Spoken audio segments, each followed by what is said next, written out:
Anyway, really nice to see you. I was saying just before that Vancouver's the only place I know where you can get a couple of hundred people out to listen to a nerdy talk about urban planning on a beautiful sunny day. So congratulations to all of you for showing Vancouver again as the place for nerdy urban planning. And I'm really looking forward to this. I didn't know Zahra before, and I read her essay where she's very self-deprecating in this book, Messy Cities, like, oh, I was trying to organize a parade and I wasn't sure I knew how to do it. And I was thinking, well, that's nice, a little community organizer. And then I read her resume and was like, oh, I'm a loser. You know?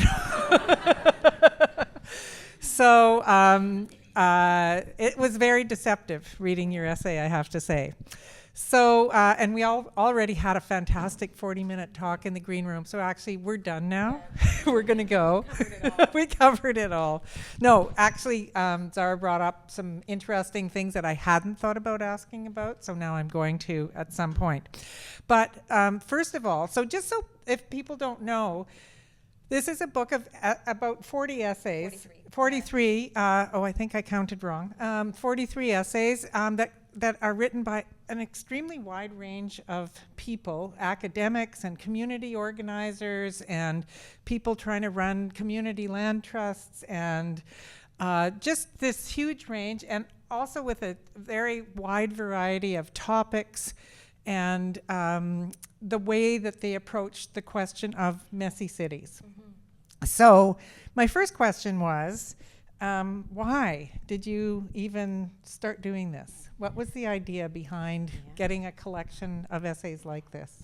Yeah, well, first of all, thank you for doing this. Frances is a legend here in Vancouver, and I've been told of many Frances lore, so I'm going to interview you as well tonight.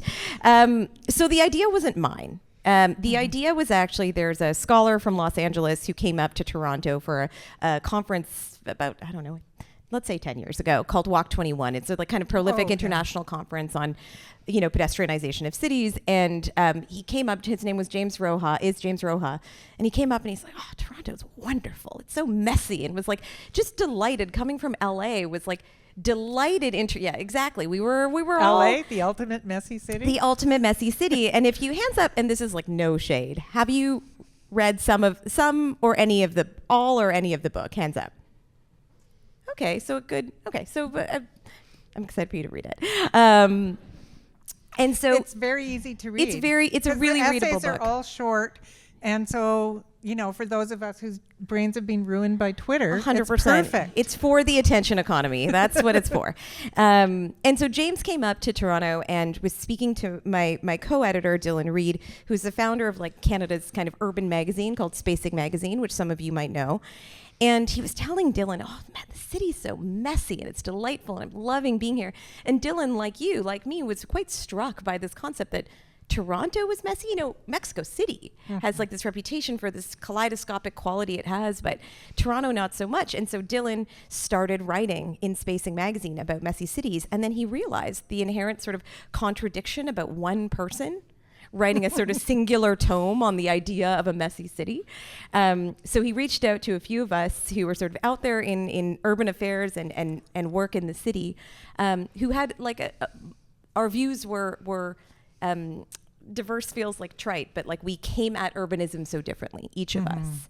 And people that, I think would bring a different lens to this book that you're now holding. And so, Dylan invited us into the conversation. And one of the things we decided early on, and I have to credit this to our colleague, John Lawrence, who's, your colleague at the Globe and other places. John said to us right off the bat, this book doesn't have to agree with itself. Because we would end up in these long editorial meetings. We'd be debating what should go into the book and what shouldn't. And I had never put together an anthology like this. And he said, that's part of the paradox of a book like this, is it really shouldn't agree with itself. And so that's the joy of how it came together. It's the product of many conversations at Coach House Books, our publisher, and other places where we were in a debate and the unresolved debate showed up in two authors battling it out on the pages here. That might have actually been good to juxtapose them, because you have to sort of read a lot to figure to find some of those that out. tensions. Yeah. Yeah. So then my next question is, and I still actually, even though I've read it and I have copious notes and all the rest, I'm not sure I know the answer, and that's why I'm asking you, but what did you want people to take from this? Because the essays are very different. Like, some are really academic, some are, here's this favorite place that I love, or here's where I grew up and this is what I liked about it. Some are very much about, and here's how the community organized to do this. So it's a very different approaches all the time. So what did you want people to get out of this? How do you describe the book? Maybe I'll turn the question on you before I answer it. That's so unfair. I mean, it is a bit of a splatter painting. And I did find myself some essays like, okay, I know this academic approach, or I know what they're doing. And then others I was like, I hadn't thought about that. Or this is really cool. Like, someone wrote about the heritage value of South Asian banquet halls. Yes. Which That's one of the best essays in the book. Yeah, which I mentioned in my book review that's coming out in the Literary Review of Canada. Excellent book review, I will say. Well, wait until you see it. But, you know, I mean, South Asian banquet halls are a really big deal here in Vancouver. And so it was really cool to have somebody say, look, it's very hard to preserve them because they're in usually really ugly buildings, contemporary, just 80s boxes somewhere off in an industrial suburb. And so it's hard to convince people they have cultural value, but they really do, which I know. So there was just this huge thing where, and I have to say, I'm a very, process-oriented, nerdy person. So I was like, I want the steps that you have to do to create a messy city. Yes, you want the thesis. You wanted the end to button up, and that was actually one of the conversations we had about how do we end this book, which is so unresolved. The way you describe the book is the way we experience cities. We're like, good. like, I'm glad I'm glad I experienced it the way. No, like your loving review of the book is exactly where we were going, which is, I think, to your question, what were we trying to accomplish? I think this book for us was hope in the dark. It was at a time where it feels like, we say this a little bit, we speak a little bit about this, but, cities are feeling unprecedented pressure, right? It's like we are receiving mass migration and dislocation. 140-ish million people are displaced around the world, ending up in cities. Most of our population lives in cities. And I think, part of what we saw in this was, and we say as much, it's not tactical urbanism, which some people might know, which is, predominantly men with privileged identities walking around the city being like, look how I popped up a bike lane. And then it's like flashy and it's like showboaty. What we wanted to tell the story of in this book was that something much more discreet and much more humble, which is a reminder that people are still feeling agency in their city, that there are these micro moments where people are indicating to us what it is they want and what they need from the place they live. And it is incumbent on us who define ourselves as urbanists or urban people to actually pay attention and go, what is that a clue of? So Sneha's piece on banquet halls, I love. And Sneha's amazing. She was a student of mine and is now an academic at Toronto Metropolitan University. And she wants heritage designation for banquet halls, side of highway banquet halls. That's her plight. Can we get heritage designation? I think that's beautiful. I think that's fascinating. I think we don't need to put lipstick on these places. I think they are, to many communities, our community, they are very special places. And so I think what we were trying to do with the book is to remind people in a time where our institutions at all levels of government, institutions like Little I, I'm not talking about any one institution in particular, can't respond at the clip we need to the needs in cities. Having a city that can accommodate messiness is actually an indicator of urban health and vibrancy, that people are taking space to have their needs met. Now, it's not to conflate it with the chaos and complexity that comes with migration and the pressures put on cities.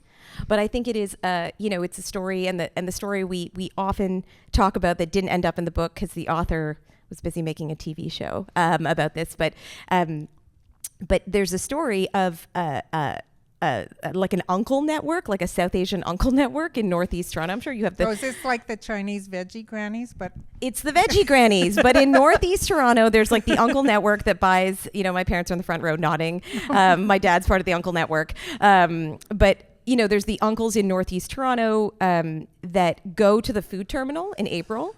Mm-hmm. They get all the Alfonso mangoes, the best mangoes. And then they sell them in a parking lot. Yeah, like the people laughing the loudest are the ones who have the uncle network here.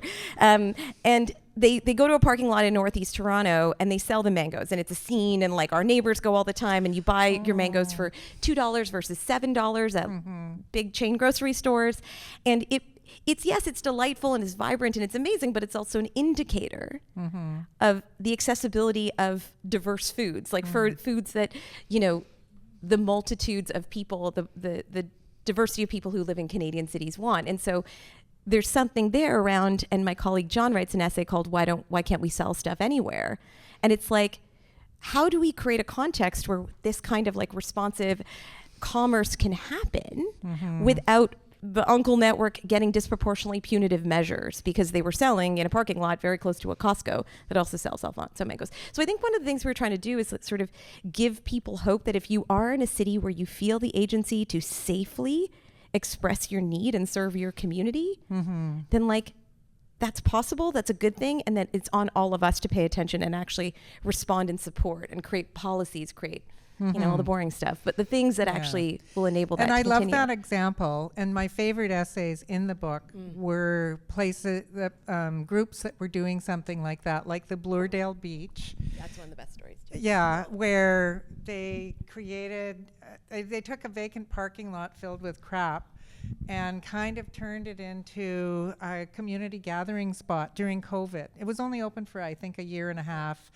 And, they put a few things in there, and it just became like a kind of local community hangout. And the city didn't want to endorse it, nor did local businesses. It was owned by the school board, the site. Because it was all completely illegal, but it still functioned and it got a lot of attention. And then the other one I really liked was, and this is more formal because it was people kind of working with the city, but the Plaza pop-ups. Oh, yeah. Or I don't think I have the Plaza Pops. Yeah.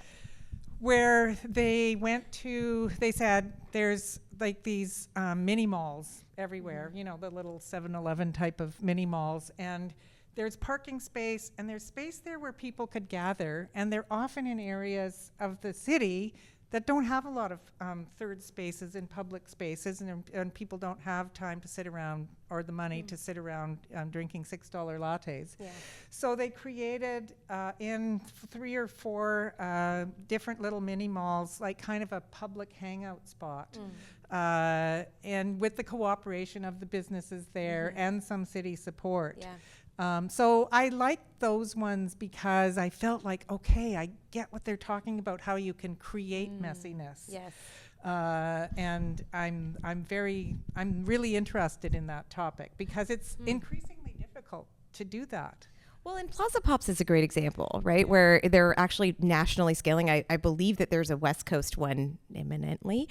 But essentially what they did was they got a bunch of 2x4s and I say this as if I would know how to do it, but here we are. They got a bunch of 2x4s and they built kind of like a seating area, like tables and planters, and it can all be sort of unscrewed and stacked and put away in a storage unit quite easily. And in the summer they have like local vendors and musicians, and it's in a parking lot of a strip mall that was built in the 1960s, and it just makes the parking lot the vibrant urban place that it is anyways, because people are meeting there anyways. I've heard lots of stories in my research over the years about people, some of the sites of most significance in the inner suburbs across Canada are parking lots where people meet and have lunch and they hang out with their loved ones. So it's naming that this is your place, and it's elevating it to give it the dignity that it deserves. And so I think Plaza Pops is a great example because it didn't just exist as like a community project.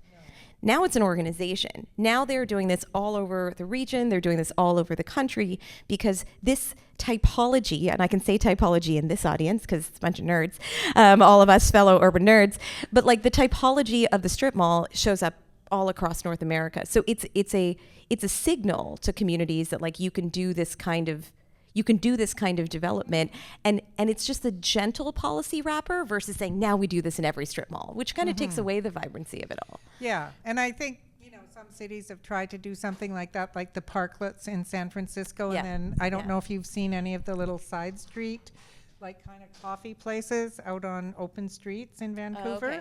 No. Yeah, you should visit one. I think you'd be interested in it. So I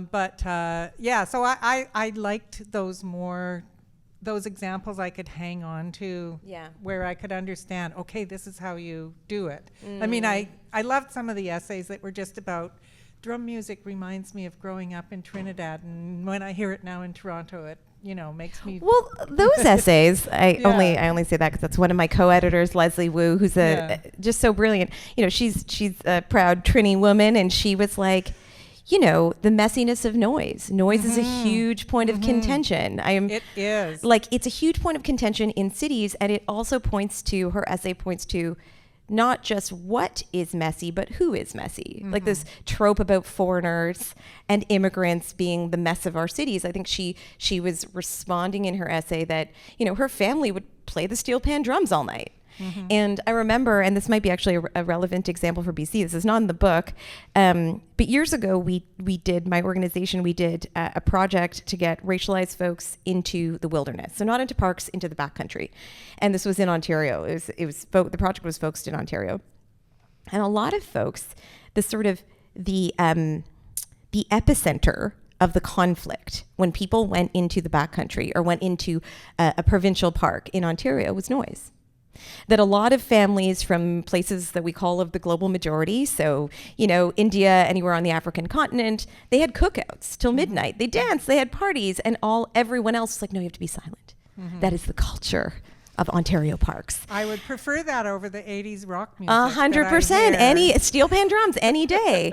But I think one of the things Leslie did so well was talk about that is used, there's an author I really love, Dan Hill, and he talks about how we have plot devices in social movements, and the noise becomes the plot device to say, oh, foreigners are the problem. And so I think, because the loud steel pan drums next door, they don't respect our silence. So, I think she was trying to get at the who is messy. Right. And that's what we were sort of creating space for, not just the conversation about urbanism that talks about urban form, like we were talking about, but conversation that talks about the social systems that are messy. Yeah, and I mean, that's one of the nice thread of essays in the book, is people who are just reflecting on places they grew up or have visited where they appreciated the messiness of it.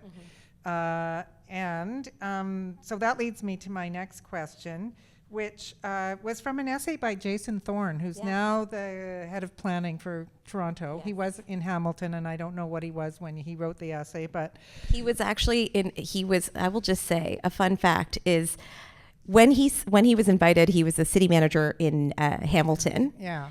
And I said, when we invited him, I said, one day that guy's going to be the chief planner of Toronto. And I called it. It's like, that's a level of nerd ESP I have. Yeah. Ask me. Maybe that's what we should do. It's just like a psychic session. Have, like, fantasy drafts for urban planners, the way all the football people do. He really was. He was first draft. Yeah. Jason Thorne is a real gift to Toronto. So it sounds his like essay's it. great. It sounds like it. Like, it is fun seeing this younger generation of planners taking over. There's somebody in charge in Vancouver and so on. So in his essay, which was allegedly about Ho Chi Minh City, well, it really was about Ho Chi Minh City, but he said at one point, and this is, I think, the essential question of your book, how can a profession born out of a mission to root out hazard and disorder now reorient itself to welcome back risk, spontaneity, and serendipity? And I feel like that's the essential question of your book. Yeah, it is. And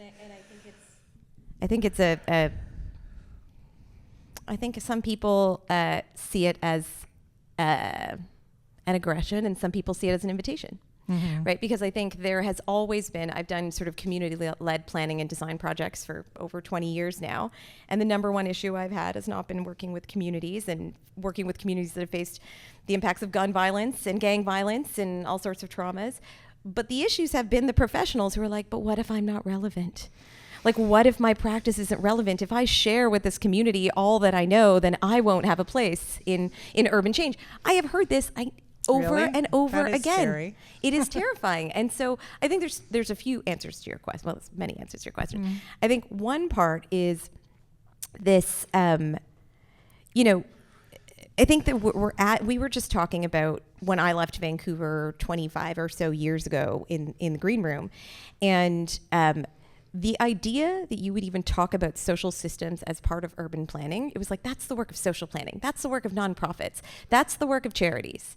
That has now changed. And the zeitgeist of urban planning in an emerging group of planners like Jason are starting to say, if we don't look at the social systems, we can't design the physical systems. Their liberation is bound, right? And so I think there is a rising tide around socially conscious urban planning that will be hard to look away from, because the Jason Thorns of the world are chief planners of, you know, the largest and most diverse city in the country, on the planet. So that's one. The second piece, I think, is, you know, he's totally right in that, you know, every piece of research on like what fosters belonging in public space, which I'm sure you've asked people this question a million times over in your career, people are like, stop writing negative rules. Like, stop welcoming me to my local park by saying no loitering, no smoking, no dogs off lead, no. Like that stop. sign with the dog that's smoking on the Yes, skateboard. Yeah. it's like stop it. Just everyone stop it. And I remember we did some research a few years ago for the waterfront in Toronto, and people said, oh, let's dream up some positive rules. What if the bench said, like, you know, sit down, enjoy a good conversation. And I know that Parks and Rec in Toronto, they tried an experiment like this and it was a wild success. But I think we're at that moment too, where like the old guard is also retiring out of senior leadership in urban planning. We have a new guard that has come up with a social consciousness and is practicing how to apply it. Maybe don't know quite yet. And then I do think there is a urgency to make our public spaces work, or people won't use them ever, because we are so, like, to lean into the trope of technology, but it is a draw. And so we do have this urgency to make our public spaces places people want to be, to make the sidewalks places people want to be. And so I think there's something happening. There's an alchemy potentially happening there that I think can start to push back against the paradigms of Eurocentric planning that all of our cities, you know, like I just did a talk last week and I was thinking about it and I was like, we plan cities for the global majority in the paradigms of the European global minority. Like, it's mind-boggling to me that in a city like Toronto, that like 50% of our population is foreign-born, that we have a Eurocentric planning paradigm. It just doesn't work. Like, the ideas of messiness and order need to be much more pluralistic to actually have legitimacy with the population. And what is your evidence that you have that this is really what the general public would like, and not just, you know, this group? And because I know I'm unduly affected by going to too many public hearings, but, you know, I have had to in my life listen to endless presentations from delegates who don't want pickleball noise, who don't want a basketball court, who think that daycares shouldn't have more kids in them because then the noise will be greater. Like, there is a very vocal group out there who wants, you know, rules and don't do this and don't do that. Well, and I think the vocal group, like, is also, you know, at the end of the book we talk, I think we called it like the aunties, but we're like, you know, there was a generation who came to Canada who didn't want disorder, who aren't like looking for chaos. Like, you know, like, it's the plastic on the couches, it's pristine, it's like, it's a real point of pride to live in a city that's dignified and clean. So it's not to like fetishize or valorize this idea of messiness, but I think what's my evidence? Maybe that's good. You remembered the question. Most people I talk to that's don't. why I looked up. As I was like, remember the question. You got really excited about something else. What's my evidence that people want this? Well, maybe I'll respond in a few ways. I think that I don't think that what people say at public hearings is what they really want. I think public hearings are a soapbox, and I think they give us actually zero information about where the population is at. And I think that's a whole other conversation that we could have.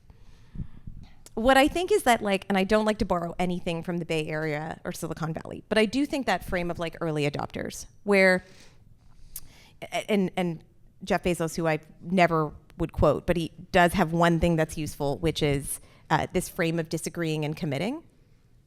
And I think one of the things we have to acknowledge is that our cities are getting harder and harder to live in for most people. There are the minority of people, the average. In what way? So You're not just talking about housing costs. I'm talking about housing. I'm talking about transit costs. I'm talking about even if you're middle class, you're spending an hour on transit getting to work. Like there is things that used to just permeate.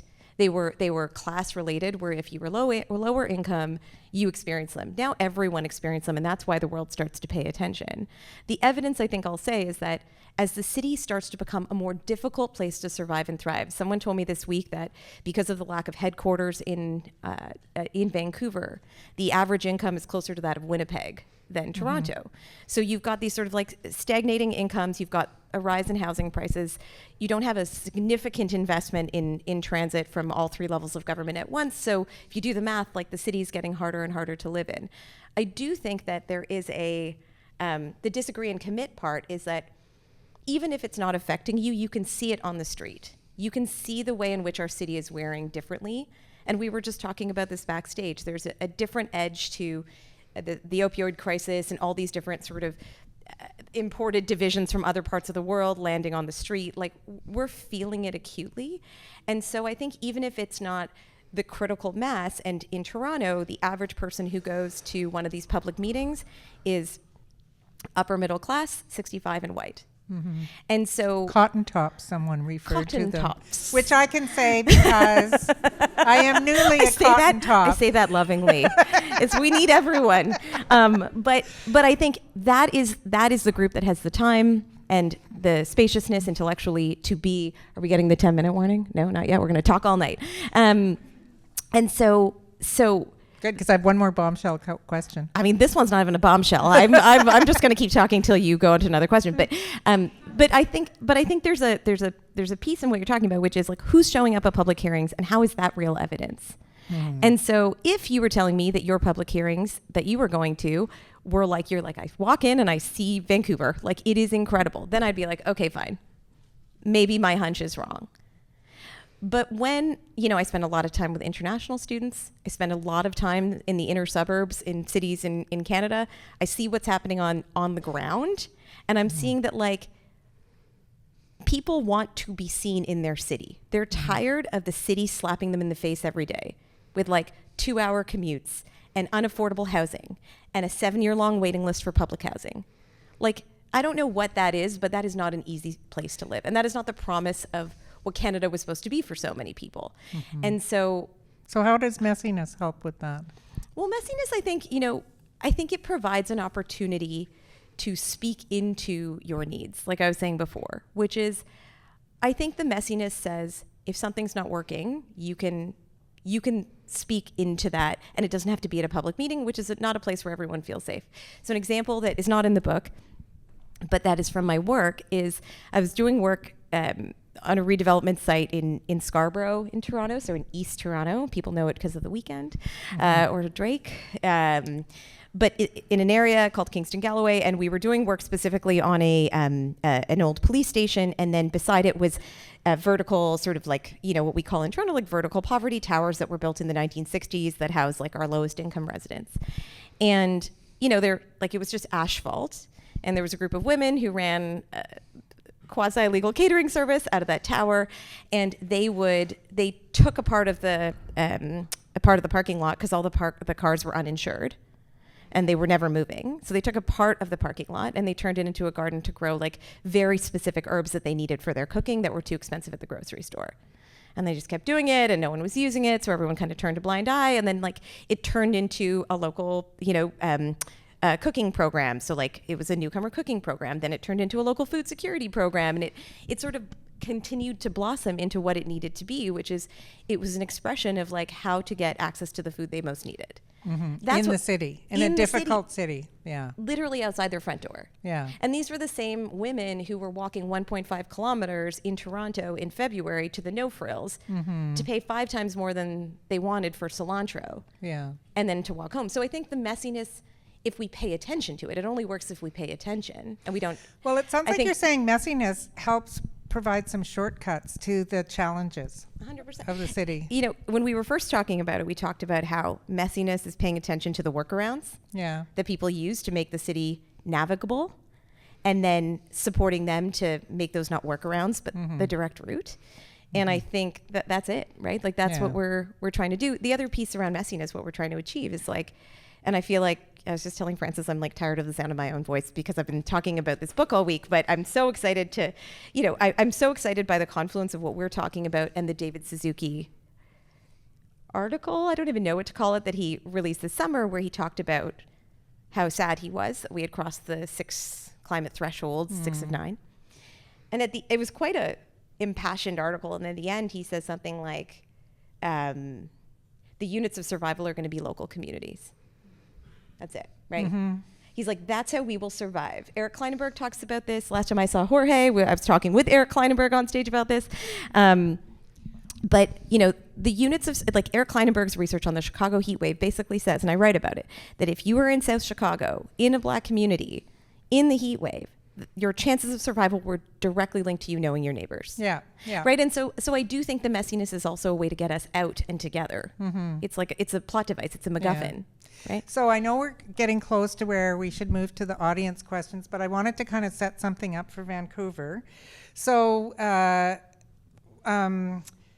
there's not a lot about Vancouver. I only found 3 references. One was about Wreck Beach. One was about how it's the most spectacular city next to Cape Town. And one was about how the park board didn't want some signs that's to like go a up. forensic study into Vancouver references in the book. And I was thinking of all the things in Vancouver that I would have maybe brought up if it was more about Vancouver, and I'm expecting the audience might bring some things up, like the skate park under the viaducts, which turned into a huge success, Dude Chilling Park, a park that got renamed, stores that are allowed to do 2 things at once. I was just in a coffee shop in Kitsilano that also sells eyeglasses. Car-free days on Commercial, which was initiated by the community, and it's now become an institution. I love these rolling credits for Vancouver. It's the picnic tables along the side streets of Hastings where poor people can sit, you know, so that they're not having to sit on the sidewalk on Hastings. There's not enough of them. The militant mothers of Raymer who campaigned in the 70s to get a bridge built across the railway track so their kids wouldn't get mowed down, and art projects around the city. So, but one thing I wanted to bring up about Vancouver, and I wasn't going to until Zahra said that when she came to town, several people warned her that I was kind of crazed about the Broadway plan. Because Don't worry, I will not call you out in the audience when we speak later. Because I have written a few articles suggesting maybe they could have done a slightly better job, which always provokes a cascade of, you're just a NIMBY, you hate renters, you're living a privileged life on the West Side, blah, blah, blah, and so on. Great response.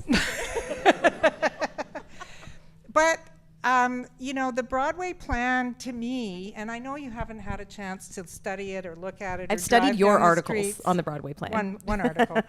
But to me, it's like the antithesis of trying to create a messy city, because the Broadway plan covers these older areas of Vancouver, and it's already messy. Like on my block, there's chickens on the corner. There's a little library, free library that the renters in the house have run for 10 years. There's art projects on the street. We have this amazing Halloween. And it's gonna be changed dramatically by the Broadway plan. Like there's 2 towers, 2 19-story towers planned for my block. And the point I've tried to make, which I'm gonna start using the term messy, but they didn't plan for any messiness. Like these there's 150 proposals for towers, or for buildings in the Broadway plan, they're all 19-story concrete towers. There's not a single other thing. And they're designed the way towers have been designed here, when they were mostly placed on arterial streets. So there's kind of barricade landscaping, and there's no place for like tenants or, you know, people who live there to be at the ground plane, like interacting with anyone. So that's the kind of response we're seeing in cities to the housing crisis. Oh, it doesn't matter. Design doesn't matter. Messiness doesn't matter. Social interaction doesn't matter. We just need to get more units. And I'm wondering what you think of how to respond to that.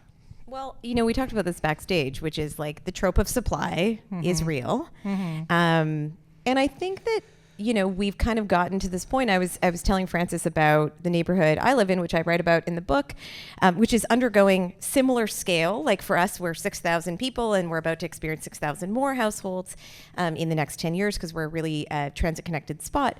And I think I think it's unfair to paint anyone who is critical of dense development as being about the density itself. I think that is overused and it's kind of boring. But I think it's what is left for us, right? Like, what is, you know, I often think about the definition of messy cities as like where the institutions end and we begin as a public. And when I look at new developments, I'm like, what stage is set for us to express ourselves? And, you know, I think about the development in Regent Park, which is our first social housing development in Canada, which just so happens to be in downtown Toronto. And when they did the redevelopment of the park, they did some like really interesting things. Like it's imperfect, right? And we worked on the phases 4 and 5, and that's something I'm happy to talk about if anyone's interested. But you know, they did certain things, like there's these like concrete platforms throughout the park, and they have like outlets for power.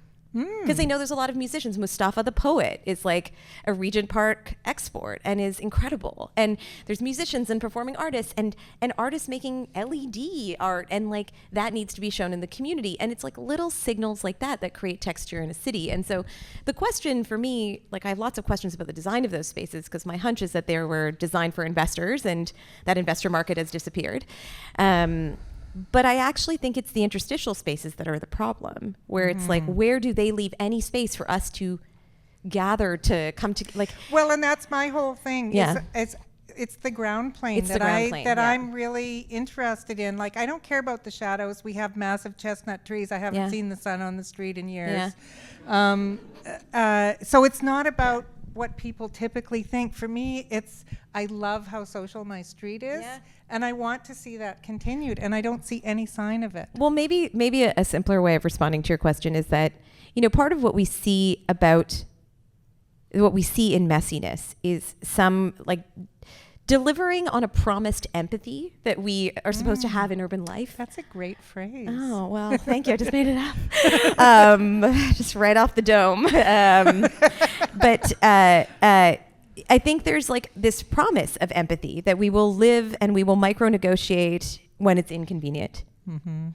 And if you take away those opportunities, then we don't practice. We don't get our 10,000 hours of practicing how to negotiate with people on the street. And that's a problem.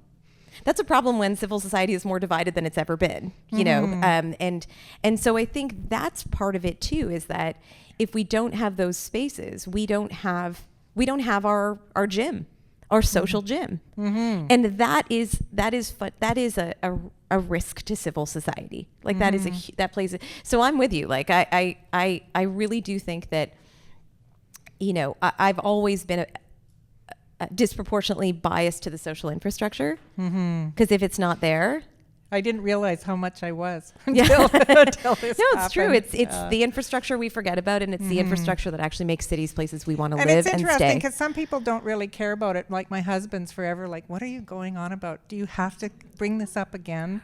You know, but it's the friction. He doesn't care. Let me just tell you a really quick story. I know we're coming on time. That's our 2-minute warning.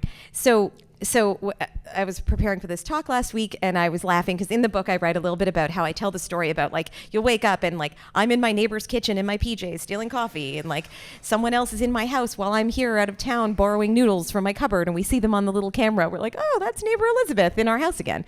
And there's two very polarized reactions, right? People are like, people say, you know, I could never live like you do. I would hate that. And like, I keep joking, that's like how the Gen Zs say, I love that for you, which means like I hate it for myself. And then there's the people who say, oh my God, I wish I had that. And then there's the people who say I have that and it's amazing. I know what you mean. It's incredible. Yeah. And I do think that the critical mass of people who go, I could not live like you do. Like people in and out of my house and like, and I think it's like an indicator to me. It's like a signal in the noise. It's a little Easter egg saying like, oh, we don't want any friction. We are trying to eliminate friction in our urban life, and like technology is going to help us with that. Like we barely go to the grocery store anymore. We barely eat in a restaurant, you know, as much as we used to. So there's all these other enablers that are like eliminating the friction from our lives. This is like the last thing we have is public space, right? To like put the positive friction back in, not the bad kind of friction, but the positive friction back in. Okay. On that note, positive friction. Yes. We want to hear from you all. So feel free to just yell out your question. All at once.